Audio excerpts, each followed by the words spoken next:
ऊर्जा की दुनिया में प्रचलित एक शब्द के बारे में बात करते हैं।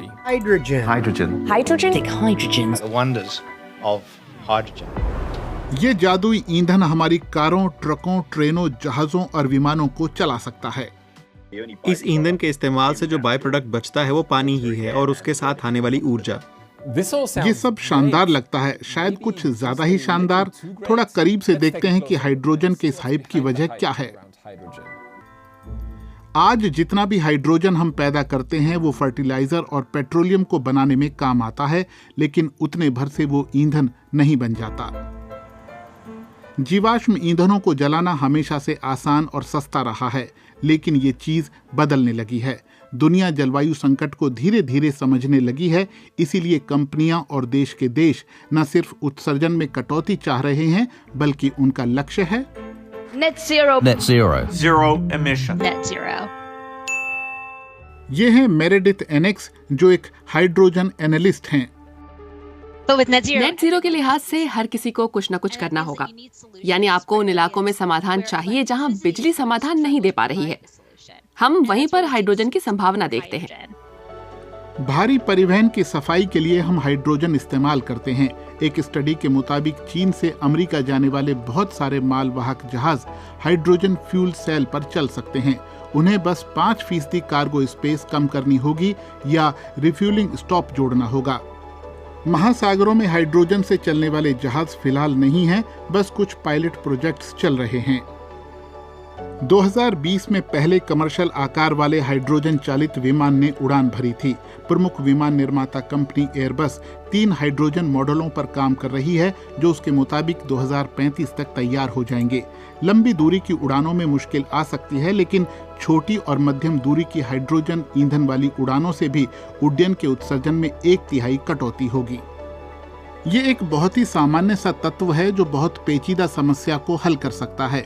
वो हमारे सबसे प्रदूषणकारी सेक्टरों में उत्सर्जन को घटा सकता है, लिहाजा हमें इसकी जरूरत होगी।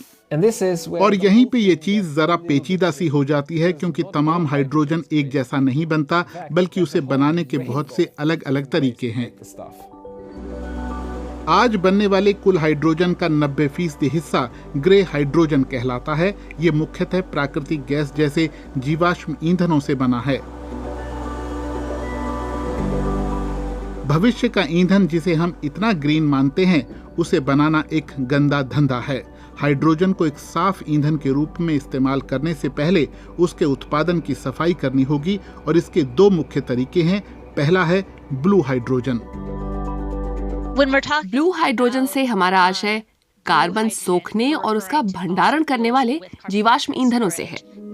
यानी स्टीम मीथेन रिफॉर्मिंग की प्रक्रिया में हम प्राकृतिक गैस से हाइड्रोजन बनाते ही हैं। उसमें CO2 निकलती है, लेकिन ये उत्सर्जन वायुमंडल में जाएं, इससे पहले ही निर्माताओं का दावा है कि वो उन्हें रोककर जमीन के अंदर स्टोर कर सकते हैं या उनसे अन्य उपयोगी दूसरी सामग्रियां बना सकते हैं।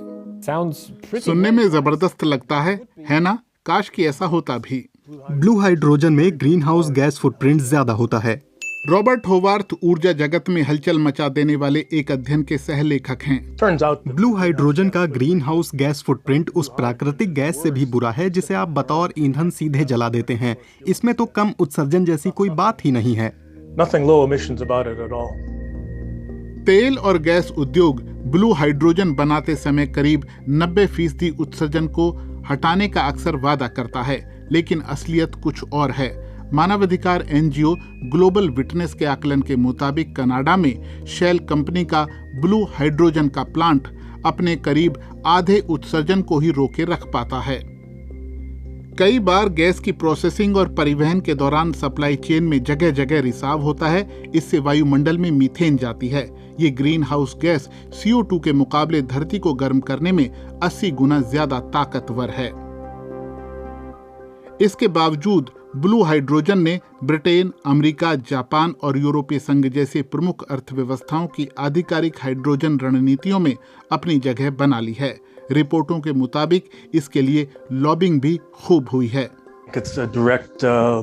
खुलकर कहें तो ये तेल और गैस उद्योग की प्रत्यक्ष रणनीति है। विज्ञान इसका समर्थन नहीं करता है। ये विशुद्ध मार्केटिंग है। लक्ष्य है दुनिया को ये कहकर जीवाश्म ईंधन बेचते रहना कि हालात सुधारेंगे।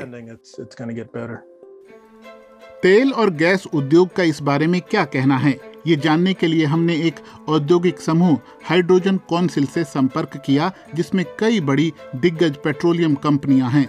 दुर्भाग्य से उनके पास प्रतिक्रिया देने का समय नहीं था। ब्लू हाइड्रोजन एक गलती है जो भविष्य में बहुत भारी पड़ेगी। ये हैं क्रिस जैक्सन, जिनकी कंपनी का फोकस ग्रीन हाइड्रोजन पर है। लेकिन मैं नहीं मानता कि इसका हल इस पर बहस करने से निकलेगा। हल बेहतर प्रोजेक्ट और बेहतर टेक्नोलॉजी से निकलेगा। ग्रीन हाइड्रोजन में हम यही करेंगे। ग्रीन हाइड्रोजन बनाने के लिए आप पवन या सौर जैसे स्रोतों से अक्षय ऊर्जा का उपयोग कर सकते हैं। इससे कोई उत्सर्जन नहीं होता और आखिरकार वाकई साफ हाइड्रोजन मिलती है। अभी हाइड्रोजन का छोटा सा हिस्सा ही ग्रीन है। ये दूसरी चीजों के मुकाबले अभी अच्छा खासा महंगा है, लेकिन ये बदलेगा 2 वजहों से। पहली वजह है इलेक्ट्रोलाइजर सस्ते होने लगे हैं, क्योंकि हम उच्च स्तर के उत्पादन के जरिए ज्यादा बड़े प्रोजेक्टों की ओर रुख कर रहे हैं। सबसे बड़ी बात यही है। और दूसरी वजह अक्षय ऊर्जा की लागत घट रही है। ब्लूमबर्ग NEF का आकलन है कि 2030 के आसपास ग्रीन हाइड्रोजन ब्लू हाइड्रोजन से और 2050 तक ग्रे हाइड्रोजन से सस्ता हो जाएगा। तो बस यही समस्या थी जो हल हो गई। हम लोग टन के टन ग्रीन हाइड्रोजन बना लेंगे और सभी अर्थव्यवस्थाएं उस पर चलेंगी। लेकिन इतना आसान नहीं है। एक बड़ी चुनौती बचती है हाइड्रोजन का अपेक्षाकृत निम्न ऊर्जा घनत्व। प्राकृतिक गैस के मुकाबले उतनी मात्रा में हाइड्रोजन रखने के लिए 3 गुना ज्यादा जगह चाहिए, लिहाजा बहुत सारे भंडार गृह बनाने होंगे। ये इस पर निर्भर है कि दरअसल कितनी हाइड्रोजन चाहिए, और ये कितने वाला सवाल ही पेचीदा है। अक्षय ऊर्जा अब भी दुर्लभ और बेशकीमती संसाधन है। इसका प्रभावशाली और कारगर इस्तेमाल करना चाहिए। हाइड्रोजन इसका बढ़िया तरीका नहीं हो सकता। हर चीज में हाइड्रोजन का इस्तेमाल नहीं किया जाना चाहिए। बैटरी और हाइड्रोजन के इस्तेमाल में संतुलन खोजा जा रहा है। पैसेंजर कारें इसकी बड़ी मिसाल हैं। वो हाइड्रोजन फ्यूल सेल पर चल सकती हैं, लेकिन बिजली को हाइड्रोजन में बदलना, उसे रिफ्यूलिंग स्टेशनों तक लाना, उसे वापस बिजली में बदलने के लिए फ्यूल सेल में डालना, ये बहुत कारगर नहीं होता। इसमें करीब 60% ऊर्जा नष्ट हो जाती है। विकल्प के तौर पर आप उसी ऊर्जा का इस्तेमाल एक लिथियम आयन बैटरी को सीधे चार्ज करने में कर सकते हैं, जिससे बिजली की मोटर चलती है। इसमें सिर्फ 20% ऊर्जा खर्च होती है। ट्रकों के मामले में बात थोड़ी अलग हो जाती है। लंबे समय से माना जाता है कि बैटरियां उनमें काम नहीं करेंगी। भारी ट्रकों को चलाने के लिए बहुत सारी बैटरियां चाहिए जो सामान की जगह घेरेंगी। चार्जिंग में लगने वाला लंबा समय भी बिजनेस के लिए अच्छा नहीं है, लेकिन लगता है टेक्नोलॉजी की रेस जारी है। बैटरियां और ताकतवर बन रही हैं, चार्जिंग का समय भी घट रहा है। एक हालिया स्टडी बताती है कि भविष्य में बैटरी से चलने वाले इलेक्ट्रिक ट्रकों का बोलबाला होगा। हाइड्रोजन हर चीज की दवा नहीं है, लेकिन कुछ मामलों में इसकी अहमियत कायम है। तो यहाँ से हम कहाँ जाएं? हम लोग वाकई ऐसे मोड़ पर खड़े हैं जहां बहुत सारा समय, बहुत सारी कोशिशें और बहुत सारी गतिविधियां हाइड्रोजन के इर्द गिर्द बुनी जाने लगी हैं। 2022 से 2026 के बीच हमें इन गतिविधियों को हाइड्रोजन के असल महत्व और असल उत्पादन में ढाल देना होगा। इस दशक में नहीं कर पाए तो आगे क्लाइमेट गोल्स पूरा करना और मुश्किल होगा।